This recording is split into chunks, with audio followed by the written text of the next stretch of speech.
Welcome to the New Books Network. Hi, and welcome to New Books in Genocide Studies, part of the New Books Network of podcasts. My name is Kelly McFall from Newman University, and I'm a host on the show. And today I'm thrilled to again be talking with Dan Stone, author of the terrific book, Fate Unknown, Tracing the Missing After World War II and the Holocaust, published by Oxford University Press. Dan's been with us several times. It's a delight to talk to you again, Dan. Thanks for joining us again. Thank you very much for having me again. So let's dive right in. What is the ITS? Okay, the International Tracing Service, which still exists today, it's called the Arolsen Archives, named after the town Bad Arolsen in central Germany, where it's located, was set up. We'll talk about this. I guess it has a complicated institutional history for the first 10 years of its life, but it was essentially set up by the Allies at the end of World War II in order to trace missing people. So in order to help people find out what had happened to their loved ones in Nazi-occupied Europe, and to help those survivors locate relatives elsewhere. That's basically what it is. And it remains in existence as a tracing service. So in Arolsen itself and in various locations around the world, in countries that are members of the International Commission that legally own the ITS. So, for example, in Washington, D.C., at the US Holocaust Memorial Museum, in London at the Wiener Library, in Jerusalem at Yad Vashem, and several other countries, the institutions that host the ITS digital database are also employing people as tracing officers. And so this continues to function as a tracing service and still receives thousands of inquiries every month. So, listeners who have listened to this podcast before will no doubt be thinking to themselves right now, he never starts with that kind of question. I always start with, why did you write this book? But I want to push that question back a little bit because of the history. And so maybe we can talk a little bit about the history of tracing and the organizations that did it. And to start with, I was struck by the fact that people started thinking about how to address this question about the missing uh, well before the war ended. So Mm-hmm. who's thinking about that in 42 and 43 Mm-hmm. and 44 and how are they imagining the way this might work and who might do it? Okay, well, tracing wasn't new in World War II. So the International Committee of the Red Cross had been tracing people since the 1890s, and during World War One had set up a quite impressive tracing service, again, to help people locate missing loved ones, those who died in combat and missing civilians and so on. And so those who were thinking about tracing during World War II were actually numerous organizations, and many of the records of those organizations actually ended up being folded into what became ITS. And so some of them were quite small, various Jewish or Catholic or Quaker organizations that set up tracing services. But some of them were quite large. So, for example, the JDC, the American Jewish Joint Distribution Committee, the World Jewish Congress, and other bodies had quite large tracing services that were already operating during the war. And by the end of the 1940s, many of these records ended up, if not being given to, or being incorporated into the ITS archive, because ITS became the central body for tracing. But it also includes tracing services established by victims themselves. So, for example, the surviving inmates of Dachau concentration camp set up immediately on liberation and had prepared for it by hiding some of the the Nazis' concentration camp records. They set up the so-called International Information Office, which was exactly to help people discover whether their loved ones had been in Dachau or not and what had happened to them. So there's a whole slew of organizations, but the origins of ITS typically, of course, and this is a good case of historians tracing origins, is kind of shrouded in mystery. There are various competing stories as to where it comes from, and often it's ascribe to the Red Cross. And the Red Cross is deeply involved, but I don't think it only comes from the Red Cross. There are actually, I think, two separate strands of thinking going on in 1943 or so that feed into what become the ITS. So Maurice Tudicum, who was the Swiss first director of the ITS when it formally became known by that name in 1948, he wrote a history of the International Tracing Service in 1951. And there he says that the origins of tracing lie in the Inter-Allied Post-War Requirements Bureau's Committee on Displaced Persons, right, which was a small committee inside the British Civil Service in 1943. And that was inspired by the Red Cross's card index that it had developed for tracing during World War I and for communicating with POWs during World War II. So that's the British government or civil service talking to the Red Cross about creating a larger tracing service for the anticipated survivors and victims of the war after the German surrender. At the same time, and I think in some ways more important, you see the Allied military authorities in 43, 44 also start to recognize that this is going to be an issue. It's not the top of their list of priorities, but it's also important for them. And so there are UNRWA, the United Nations Relief and Rehabilitation Administration, has people in it that are thinking about tracing.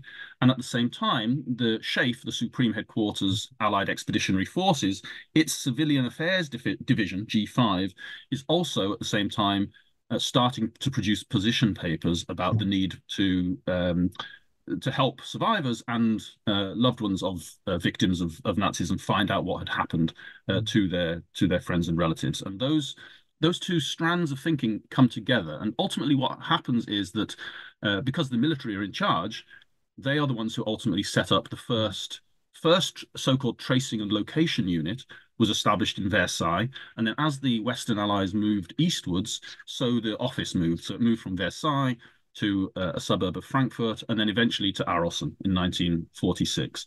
And it's run by UNRWA, but UNRWA is itself under the auspices of SHAEF and of the Allied Control Authority, and so it can only do what it's allowed to do by the military authorities. So there's a I think the reason for the military taking control, let's say, rather than the Red Cross, is because, first of all, the military simply want to be in control. At the time at which they set this up, the war is still going on, right? So they want to be sure that they control the infrastructure of Europe, that they're in charge of the streets. They're very worried about huge numbers of refugees trekking, as they put it, across Europe. They want to be able to control them, keep them in DP camps or assembly centres, as they refer to them, and to make sure they knew where people were. And so they thought that by taking charge of the tracing system, that would also facilitate this requirement. But there's also a humanitarian component to this, but it's one that is directed solely at the victims of Nazism. And the Red Cross, the ICRC, has a neutral humanitarian remit. That's to say it's supposed to look after everybody. And the Allies do not want to spend money on a tracing service to find out what happened to German POWs or German civilians. So that remains the affair of the German Red Cross.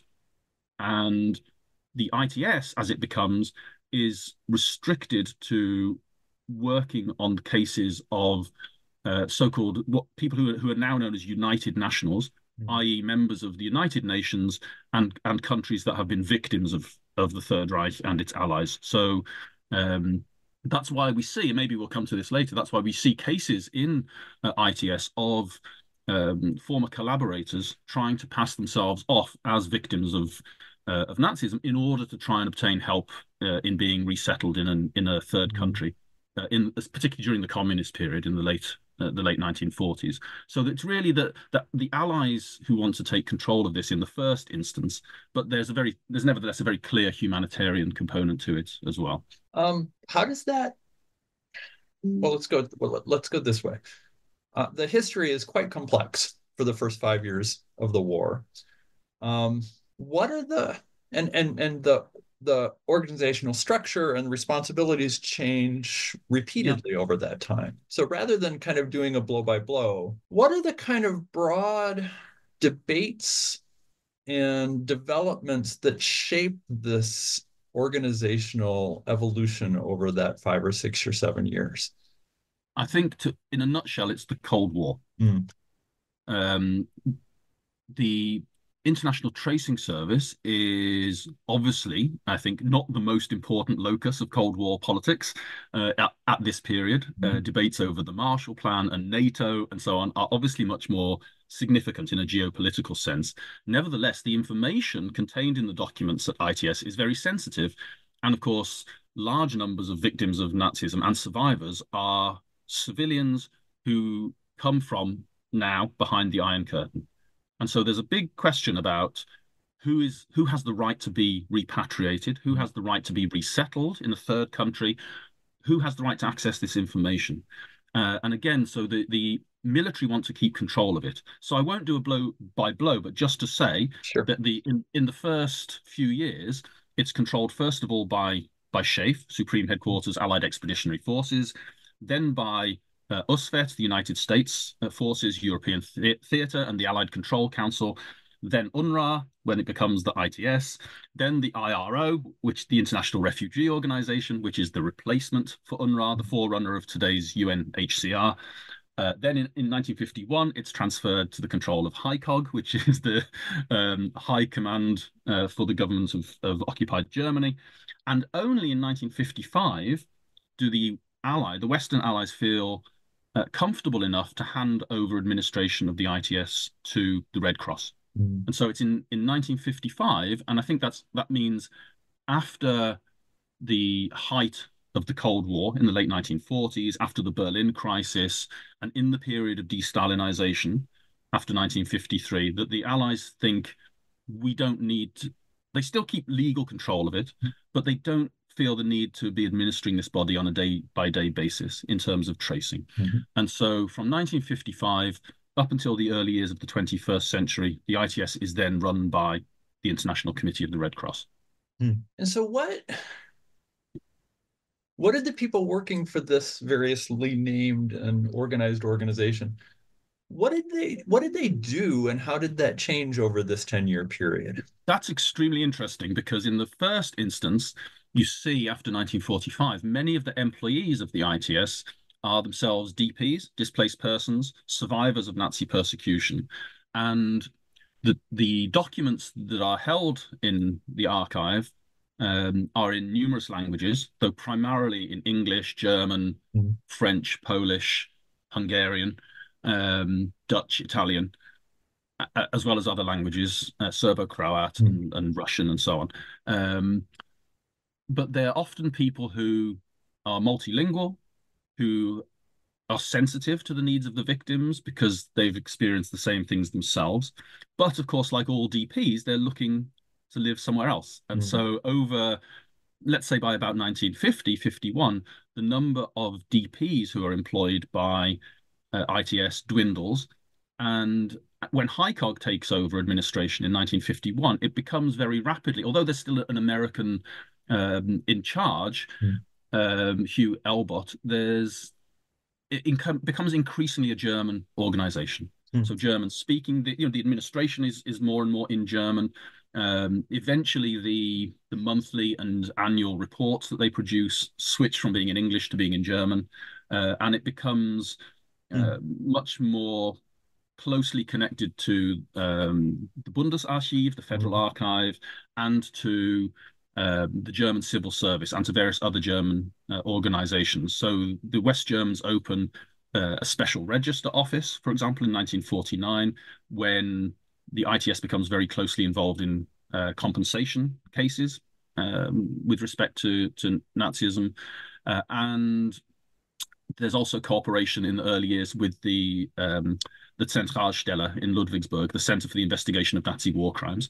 So it becomes very much a German organization in after the first 5 or 6 years of its operation. But the people, while it's under control of or administration of the Red Cross, the director is always Swiss, comes from in that tradition of the, and that remains the case actually right up until the ICRC hand over control in 2008. The director remains German-speaking Swiss national. So it becomes it becomes very closely connected to the German infrastructure of archives and civil service and so on, and also remains part of the Red Cross's humanitarian portfolio. I was struck by the way you tell the story of people going out and retracing death marches looking for graves. That's this particular example that stands out in my mind. But at the beginning, this seems to have been a much more active kind of intentional effort to explore rather than passive waiting for people to contact this organization. Is that right? And if so, how does it, did they expect that to go on for a long time? Does it come to a kind of a natural end, or is it a politically determined end? It's a financially determined end. It's actually so interesting what they did in the first 5 years, and this is the difference between what in ITS speak, the difference between tracing and searching. Okay, so tracing means finding out about the fates of people under Nazi occupation using the documents to hand. Searching meant, and that could include mass tracing. So, for example, radio broadcasts and posting lists of names on wall posters and so on. But searching meant actively going out into the field, so to speak, and A, looking for documents, or B, looking for people. And there are various examples of this, and the one that you mentioned is had several incarnations. It was called Graves Recheck, and then Search for the Unknown Dead, where representatives from ITS would effectively slipstream UNRWA. So the ITS did not have the authority to go and exhume graves, for example. Only the Allied Control Authority could give permission for that. But they sent people out into the field to retrace the steps of the death marches, producing the first maps that we have of those routes, which are extraordinary sources now for historians. I think those who've looked at them in detail will tell you they're not always 100% accurate now, but they're nevertheless incredible. And at the same time, all the new post-Nazi mayors of every locality in Germany was ordered by the Allied Control Authority to send in maps indicating where non-German nationals had died in their locations during the death marches. And so there's a huge subunit of these drawings. Some of them are architectural plans, some of them are sketches. There are the routes of the death marches themselves and associated documents such as images of things that were dug up alongside them. And the ITS's role there was to try and identify the bodies. It was a completely thankless task because obviously for reasons of decomposition and so on, but because people were often found wearing concentration camp uniforms, but the numbers on them did not necessarily correspond to the person who was wearing them, because people traded uniforms, took them from dead companions, and so on. And so the success rate in determining exactly who had been dug up was small, but nevertheless, the records of that process are extremely interesting. And I think the other example of this searching is in the child search branch. So UNRWA set up immediately at the end of the war. They realized that there were far more unaccompanied children on the loose in post-liberation Europe than they were expecting. And so UNRWA set up these child search teams. And the child search branch was part of ITS, but was for the first few years a separate organization based in Esslingen near Stuttgart. And it was transferred to Arolsen also in 1950.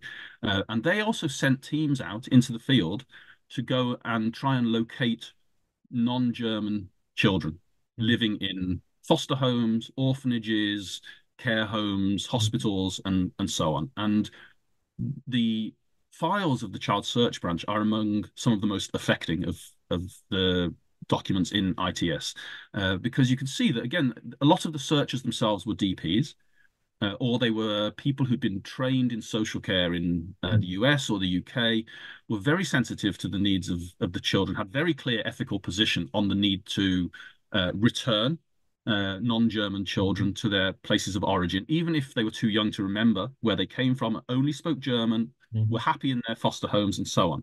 They took this very clear ethical stance about what should happen to them. And there are all sorts of fascinating documents about how these people tried to work out whether or not a child they were dealing with was or was not German, including, suddenly speaking to them, switching language and trying to trigger memories of Polish or Serbo-Croat or whatever. But all of this came to an end in 1950, basically because after the transfer from the International Refugee Organization to HICOG, financial constraints meant a huge cut in the number of employees at ITS and the ending of searching. And so from 1950 onwards, the history of ITS is one of tracing based solely on the documents. I'm reminded of a story a friend of mine in Vienna used to tell about how his grandpa, who as an Austrian fought in the German army, was captured by the Soviet Union and not returned until 1954. Mm-hmm. So most of this time you've talked about a Western-centered effort. Is there a simultaneous Soviet effort, or does this extend to people captured by the Soviets? How does this work? This is part of the Cold War history of the institution. So when the ITS is first established, it is a quadripartite organization. And so there's a lot of collaboration between before ITS. When ITS is first set up, it's conceived of as a kind of central clearinghouse for various national tracing bureaux that already exist. And so when it's eventually centralized, it's to do away with the duplication of efforts. But there are British, American, French, Belgian, Dutch, Luxembourgish, Polish, Yugoslav, Russian national search bureaus also in existence. And until 1947, 48, there's good cooperation between them. Visits from people working in Arleston to Warsaw and Belgrade and so on. What brings the Cold War to ITS is the switch from UNRWA to the IRO, because under the terms of UNRWA, which is based on the agreements reached at Yalta and Potsdam, those who are considered Soviet citizens are to be repatriated to the Soviet Union, and of course that includes large numbers of Ukrainians from what had previously been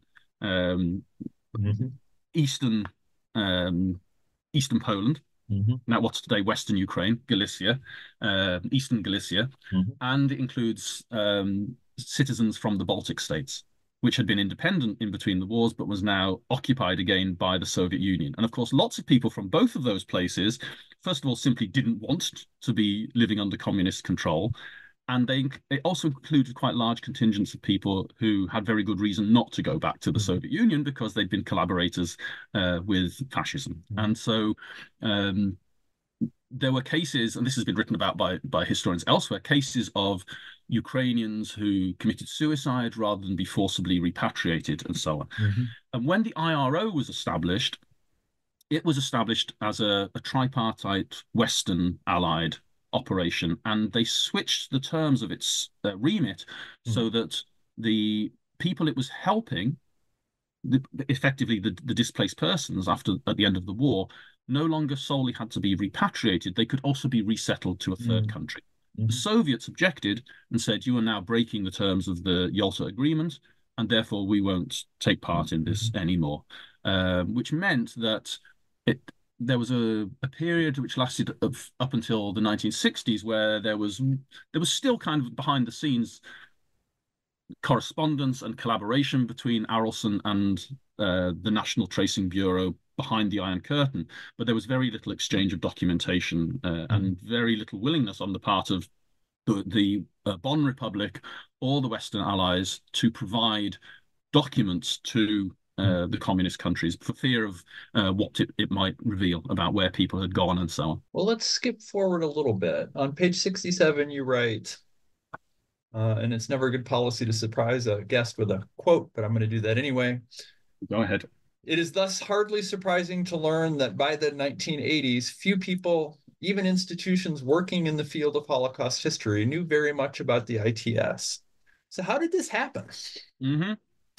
I mean, I should say, since you've read that quotation, it's only not surprising that people didn't know about it if you read the pages before that, right? Yes. So it's not self-explanatory. It basically became, under ICRC administration, a secretive organization. It was, apart from a few brief periods of openness, mainly in the 1960s, when some historians gained access to the archives. For example, what's his name? Rudiger Lautmann, who wrote about homosexuals in the Third Reich, and André Hillel, a French historian who wrote about the Lebensborn organization and Nazi race theory. It was closed to historians. And it's quite hard to quite understand why, but by the 1980s, and certainly by the 1990s, under its final director, it not only became secretive and closed, it became positively hostile, not only to the outside world, but even to those that it was supposed to be helping. So by the 1990s, there was a huge backlog of cases, and when you look back at the records, you can see that sometimes they were taking 2 or 3 years to reply to people. And these often were aged survivors, looking for information about their own trajectories through the Nazi concentration camp system or prisons. And you wonder what's happening. And I think it has to do with the fact that from the ICRC's point of view in Geneva, the ITS had become something of a bother. It was like a hangover from World War II. They had better things to be thinking about, famine in Africa and other things going on in this period. And I think they were slightly embarrassed because more and more was coming to the fore about the failures of the Red Cross during World War II. And ITS was a kind of reminder to the outside world of how the Red Cross had not met its targets and its remit when people needed it to most. So when historians like Paul Shapiro at USHMM and others started in the early years of the 21st century to say, there's this huge organization in Arleston, why don't we have access to it? The response of the Red Cross was to say, there's nothing here. It's just a tracing service. There's really nothing much of interest for scholars. Extraordinary. And so we also then, even in Germany, the German historians saying, well, we know everything, about the Third Reich. We have the archives. We have the returned archives from the US, et cetera, et cetera. There's nothing really in here of great interest. And of course, it then turns out that it holds 30 million documents. It's the largest repository of archival material relating to Nazi persecution in the world. So, in fact, there was something of interest hidden away there. So that maybe brings me back to my original question. Why this book now? Yes.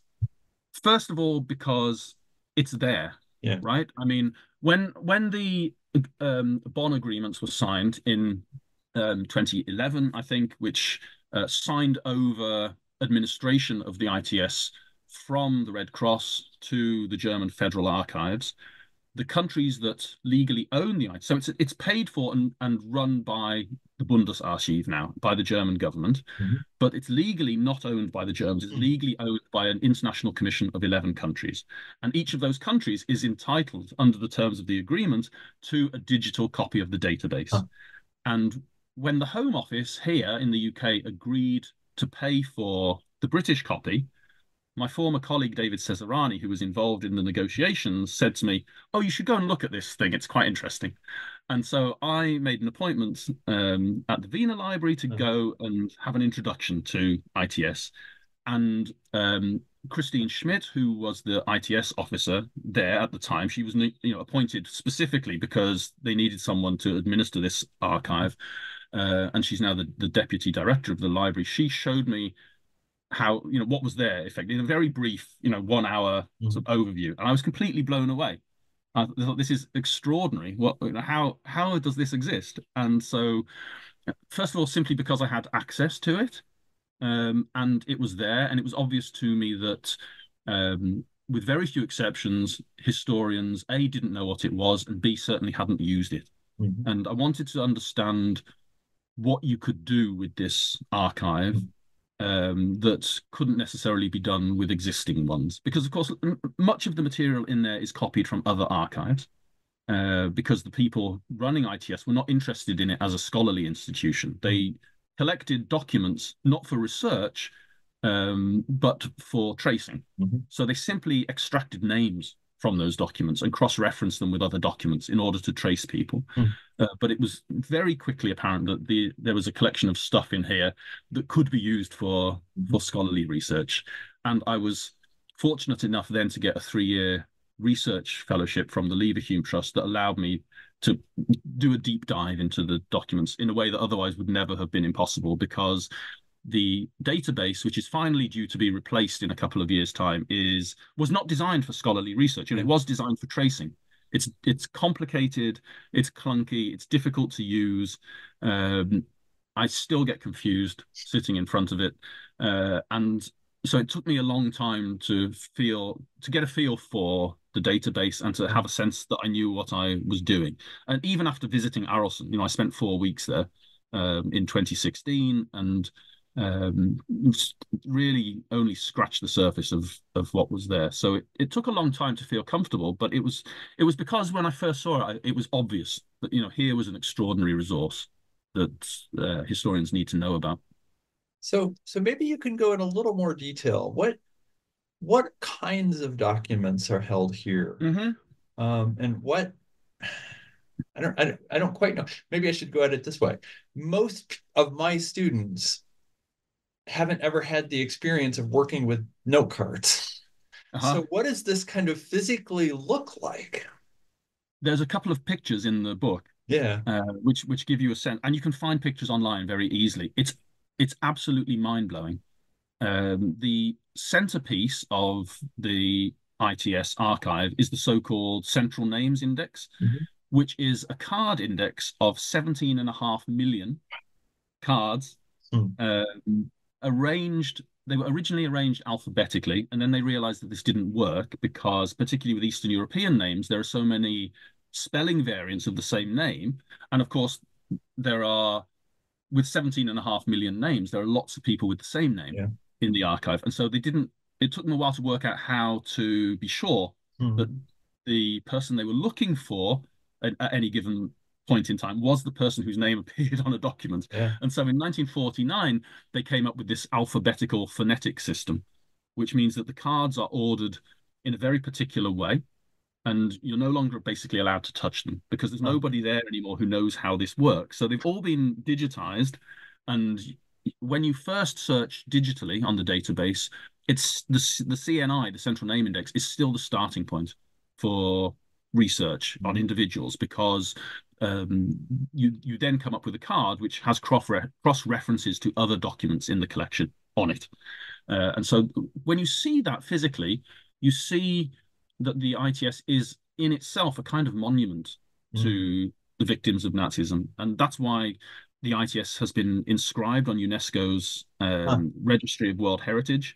It's a phenomenal thing to see. It's massive. It's absolutely massive. It's something like 26 miles of shelving, the archive. It's really phenomenal. But the collections themselves are split into a number of different collections. The basic catalogue, which is a sort of guide to the units and subunits of ITS, runs to nearly 6,000 pages. And some of the subunits in it contain hundreds of thousands of documents. Wow. So first of all, there are wartime records, which includes things like original concentration camp records, primarily those in the Reich proper. So there's large collections of registration records, transport records, clothing registries, death records, slave labor documentation from Buchenwald, Dachau, Mauthausen, Ravensbrück, Flossenbürg. Not so much from Belsen, because the Nazis destroyed most of the paperwork, because Belsen was the only camp that was surrendered in a war zone, as opposed to being liberated afterwards. The Nazis very deliberately managed to destroy most of the information before they handed the camp over to the British. The ITS is largely lacking in material relating to what's now called the Holocaust by bullets, i.e. to the face-to-face shooting of Jews by the Einsatzgruppen and the order police in the western parts of the Soviet Union.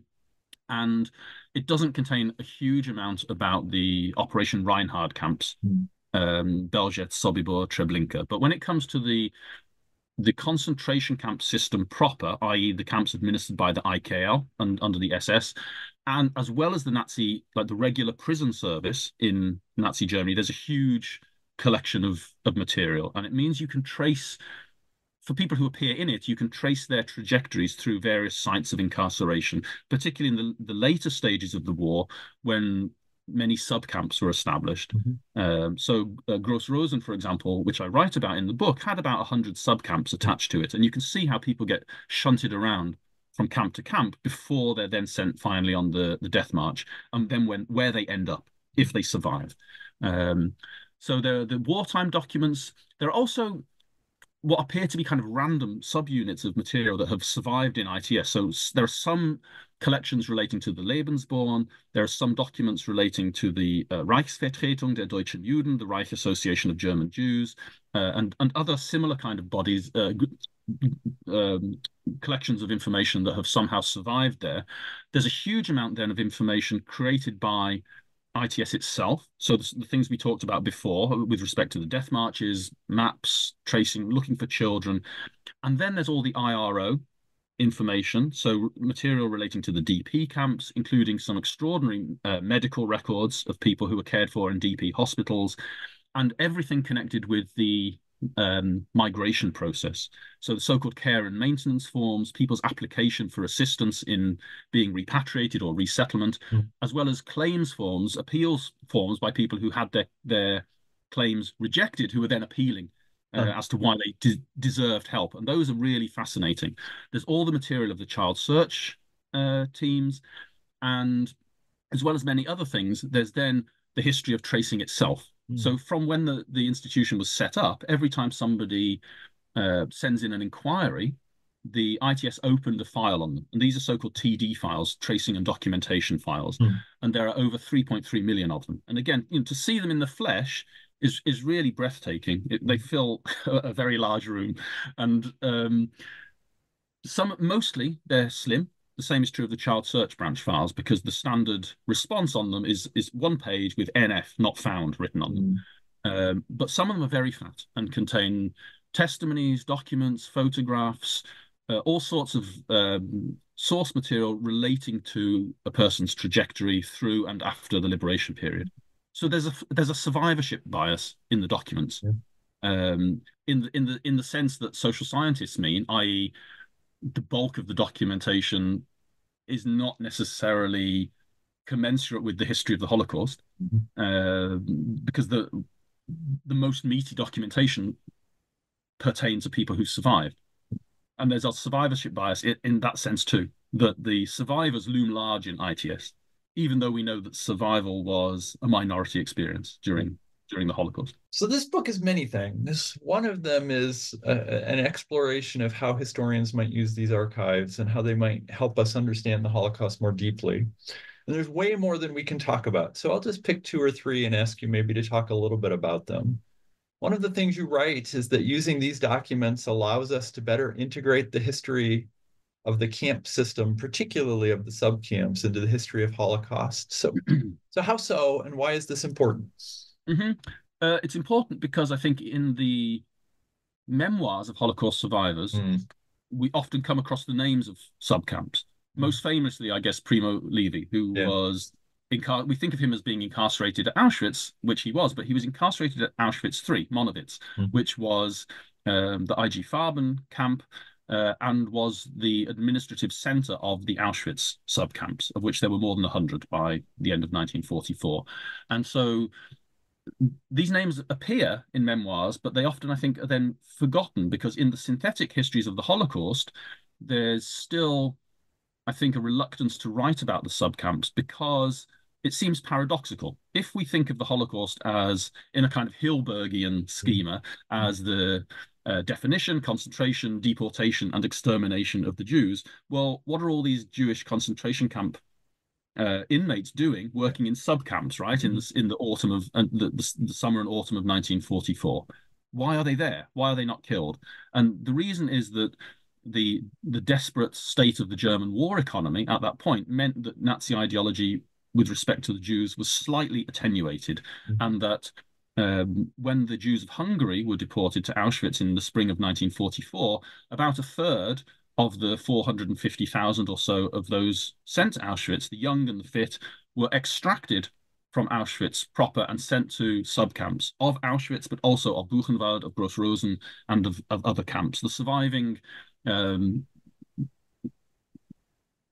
people in the Łódź ghetto in 1944, many of them were also sent to slave labor subcamps. And so there's a distinction here between slave labor, which I think refers to concentration camp inmates who were being hired out by the SS to German firms and to the German military. They mostly worked in aeronautics, producing ammunition and so on, but also for construction companies and agriculture, and civilian forced labor. So people taken from Russia or Yugoslavia or Poland or Ukraine and sent as forced laborers. They were not treated well, but they were not the dead on leave in the same way that the Jews were. So the importance for the Holocaust is that when we look at the number of Jews who survived in the spring of 1945, a very high proportion of those were people who were young, fit, who had been in the subcamps where they were slightly better treated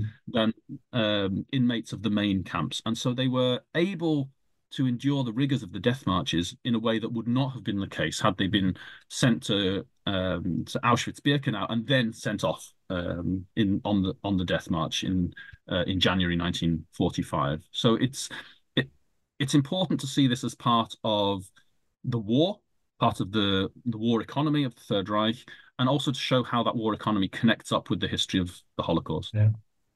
I was surprised by how, clearly this is not true of everyone, but how often it seems that they were transferred repeatedly from camp to camp. Yes. I'm struck by the seeming inefficiency of that. Perhaps that's what I should be. I don't know. What is that? When you're looking at these records of being moved from place to place to place, what are you thinking? I think what we see, first of all, is that the self-image of the SS as cool and rational and scientific is nonsense. That this was not a system that had any kind of managerial or technocratic efficiency built into it. There was, with a few exceptions, there are a few notable managers of SS firms who tried to incorporate modern managerial techniques. The rations for slave laborers certainly improved slightly in the autumn of 1944, as did the orders that they should be treated better, which were widely ignored. There was basically an assumption that Jewish slave laborers were easily replaced. It didn't matter what you did to them. And so, of course, if we have to think in those terms, rates of productivity and so on were abysmal. These were people who were too ill to work in many cases, and so it was not successful in that point of view. That's something that we learn from this, I think. Well, the second thing that you talk about that I see very seldom in Holocaust literature is you talk a bit about elderly survivors. So maybe first, how did you decide that this was something you wanted to focus on in part of this book? One of the things that's you quickly learn when looking at ITS, when looking at the database, is that apart from the fact, obviously, 30 million documents is unmanageable, right? Even in 3 years, obviously, I didn't quite get to look at all of them. You then have to, once you've got a feel for what's there, you then have to make a kind of call as to what is there that looks like it would be interesting. What groups can you investigate? So you can do, as has been done by various scholars, you can do a micro-history of a particular site of incarceration using documents in ITS. But you can also look at particular groups of people. And it struck me because they appeared in various documents, not only in ITS, but in other documents that I'd been looking at elsewhere, that elderly survivors were present, but had not been written about. And so that's something that the concentration camp records and then the IRO records threw up quite clearly. And so it became simply a topic of interest to me. I mean, you could say the same about the other particular groups that I write about. So, for example, the surviving members of the Auschwitz Sonderkommando, where I look at how what their records in ITS tell us about their specific experiences, and the other example I give of the former members of the Romanian Iron Guard who were kept as so-called Ehrenhäftlinge or prisoners of honor in German concentration camps, which saved their lives, of course, because had they been in Romania when the Red Army arrived,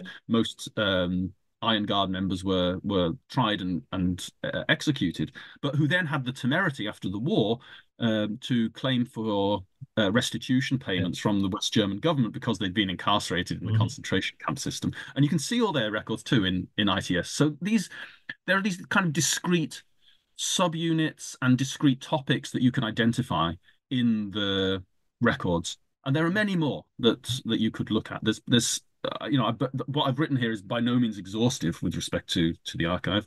I hope that 2 or 3 years from now, you and I will be talking about Romania, but that's a new topic later.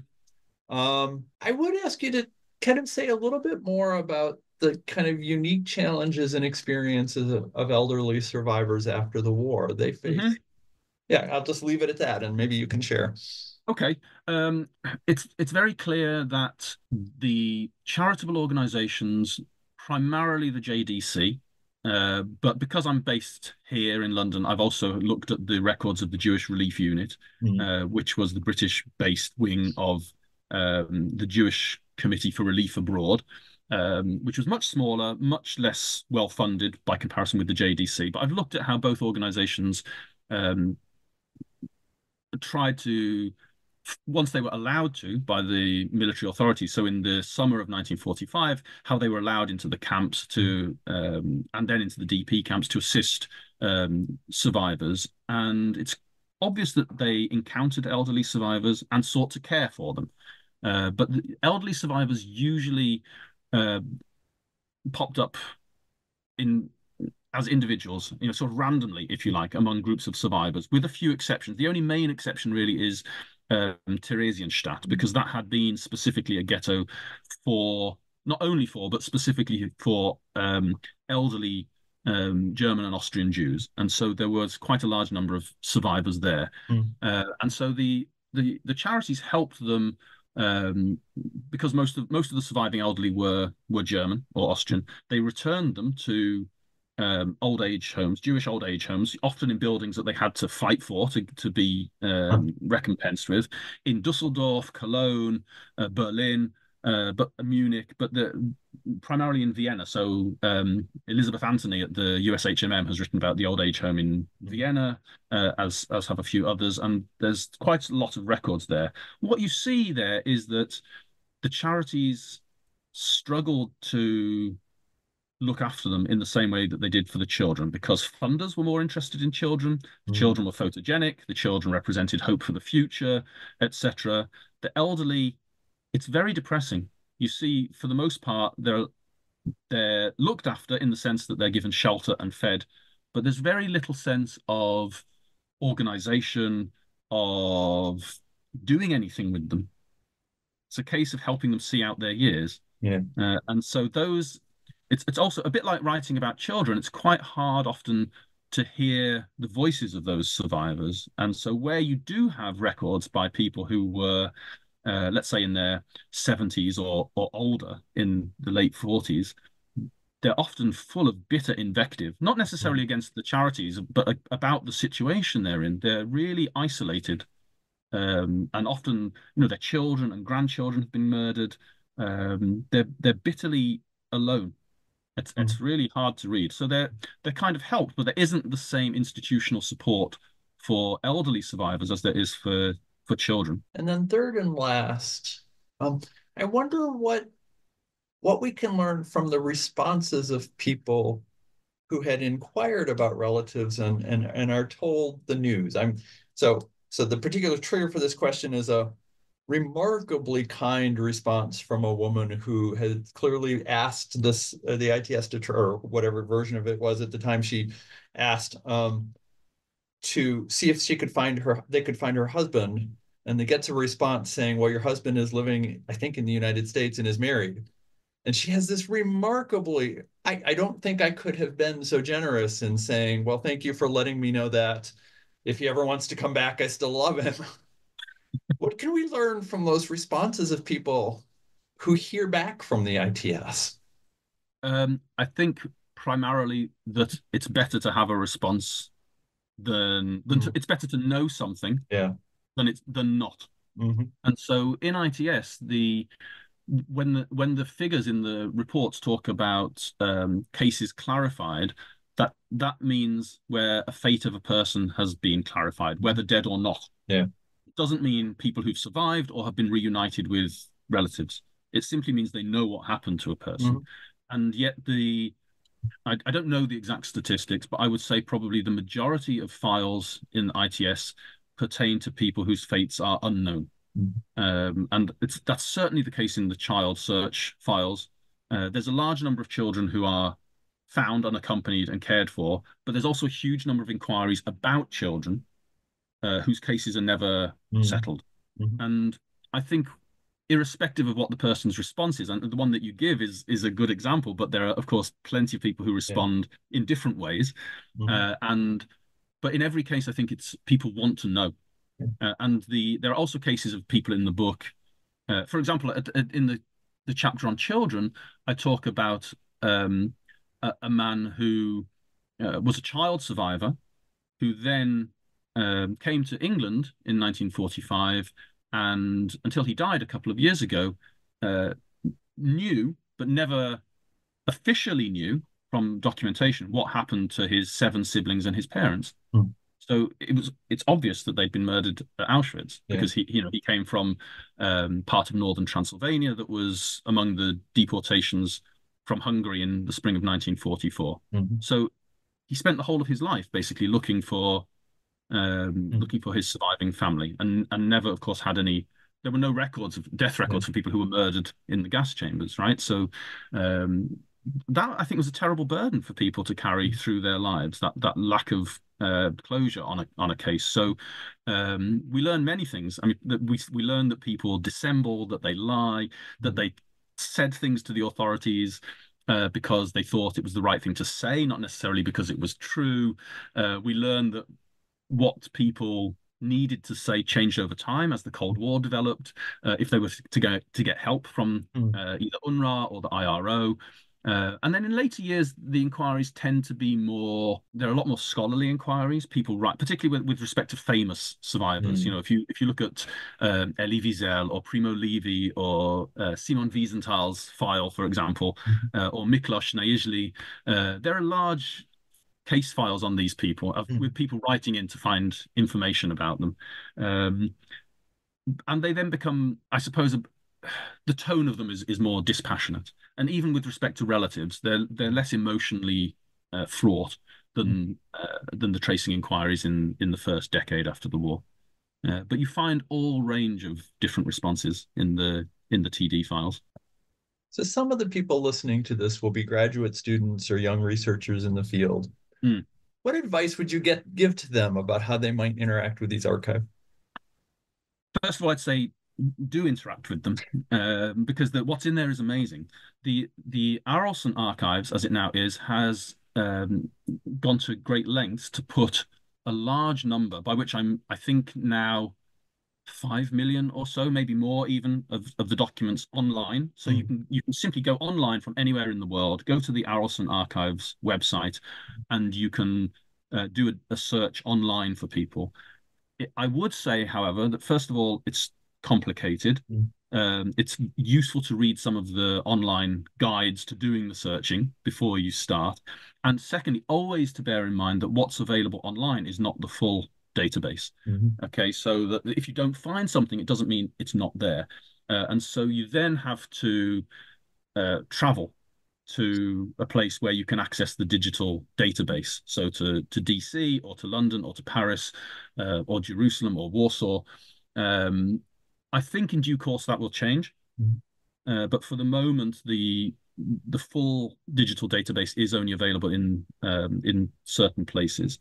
So it's certainly worth writing to your nearest ITS center first to find out whether it's worth going before you start doing research. But anyone who's working on the concentration camp system, the Nazi prisons, on, if you like, either an official, administrative history of the Third Reich, or thinking about microhistory or history from below, history written from the victim's perspective, histories of gender, of slave labor, of sexuality, histories of the emotions, all sorts of approaches. I would say consult ITS and see what is in there, because the documentation is vast and really extraordinary. There's, I have a PhD student at the moment who's using ITS records to write about homosexuals in the concentration camps, and he's finding all sorts of things. And there are many projects like that I think can be done still with ITS. And then a broader question to kind of finish out the content part of the interview, which is, this is one organization which interacts with one front in one war.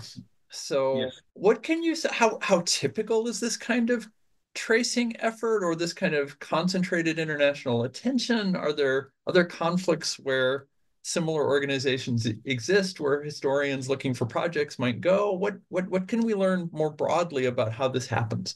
There is a whole history of tracing. Anyone who consults the history of the Red Cross, for example, will find histories of that organization's tracing. And I'm a little out of my comfort zone here, but there are today numerous organizations that are basically doing the same work with respect to refugees, people displaced by war and genocide in Darfur, Rwanda, and elsewhere. And so there are, for example, the Red Cross and Red Crescent have a website called Trace the Face, where you can look people up, and they're asking for help in finding and recognizing people. There's another organization called RefUnite, which is aimed at helping and tracing refugees. So there are numerous organizations. I don't know, because it's not my expertise, whether the tracing services that exist with respect to other genocides is as complex and as substantial. I mean, I don't think it would be as substantial simply because the number of victims is not as large, but as institutionally rich, or as granular in terms of the material that you can currently access as ITS. But there are certainly numerous other tracing organizations that existed before and since World War II. So yes. So this is a book about massive numbers of people and documents. I thought we'd close by just asking you about two. One is an image and one is a story. So I wonder if you'd talk a little bit about the image on the cover of the book and why you chose it and why you thought it was appropriate for the book. First of all, in 2018, so during the period when I was doing the research for this book, I co-curated at the Wiener Library an exhibition about ITS, which was called Fate Unknown, rather confusingly. Yep. So I used the same title for the book, and we used that image to advertise the exhibition, and it's very striking. It's a very beautiful portrait, a very classical portrait, and it's a person, a woman who could be anyone. Yeah. And in fact, it's a woman called Susanna Knobloch, who was arrested. She was a Jew from Czechoslovakia, arrested not because she was a Jew, but because she'd been working as a partisan and missing since 1943. And so we have this photograph of her. We know a little bit about the circumstances of her arrest, and that's it. And after that, we don't know. And so the concept of fate unknown is encompassed in her image and her story. And she stands for 1 million or more people about whom we know nothing, really. And then last, I wonder if you would maybe talk about a story of an individual. Maybe we know more about this person who of all of the, and I don't doubt you could cite dozens of stories like this. So I'll just ask you to pick one and tell the story of somebody who's who you talk about in the book whose story was particularly meaningful to you? This is very hard, as you say. Why they pay me the big bucks. Yes, indeed. There are many moving stories, and although we've spoken a lot about institutions and structures and so on, I wanted the book to be about the stories of individuals and to show how you can use these sources to think about individuals. And so in each of the chapters, I've opened and closed the chapter with a prologue and epilogue relating to a particular person. And I've tried to fill the chapters as much as possible with individual stories as well. And so one of these relates to a man called Josef Beermann, who a Jew from Latvia, who was incarcerated in Kaiserwald, the main concentration camp in Latvia, and then transferred to a subcamp of Kaiserwald called Dondangen. Okay, so this is a camp which illustrates the fact that we don't know very much about the subcamps. I doubt there are many listeners who know very much about Dondangen. And it was a so-called Seelager, so it was a camp on the coast, brutal camp. And Beermann, in his testimony after the war, refers to it as an extermination camp. That's the title of the testimony that he gave to the Wiener Library in 1949. He calls it Extermination Camp Dondangen. What's interesting about him is that he ended the war in Buchenwald, which is where he was liberated. Mm-hmm. The British, after the liberation of Buchenwald, sent a parliamentary delegation to the camp on the invitation of the Americans, and they produced a report. So it was very short, 8 or 10 page parliamentary report, and Beermann is cited in it, and it refers to a young Jew in the camp. It says, one 19-year-old youth, Josef Beermann, Latvian born but English educated, had been in several camps. In one, he had suffered the loss of a forefinger when a Nazi, annoyed by his indolence at work, had pushed his hand into a machine. And so his claim that he'd met various notable people and so on all actually turn out to be true. But after the war, he lived in London. He lived alone. He was an actor, starred in his only notable role was really in the Ipcress file, I think 1955 or something. And he changed his name formally by deed poll to Josef Buchenwald Beermann, which gives you some kind of insight into his state of mind. He was, he basically lived out his years still in some respect in the camp in Buchenwald. And there was a film made about him shortly before he died, which you can find online, interviewing him in his shambles of an apartment in London, where it's terribly sad. He talks about how he could never find a wife because he was obsessed with the concentration camps, how his acting career never really took off, and so on. And his story, on the one hand, it illustrates the survivorship bias of the book, but on the other hand, it gives you a sense of the strange trajectories that people experienced during the Third Reich, and also gives you an insight into the very long-lasting after effects of Nazi persecution. And so I take his example as standing for many of the different themes of the book. We've been talking with Dan Stone, author of Fate Unknown, Tracing the Missing After World War II and the Holocaust. It's a wonderful book. It is a thorough, thoughtful, detailed institutional history, but it is also, as Dan says, it is full of moving stories that will leave you alternately breathless and with tears in your eyes. So Dan, thank you for being with us. I look forward to talking to you in a year or two or three, whenever the Romania book is done. I hope so too. Thank you so much for having me.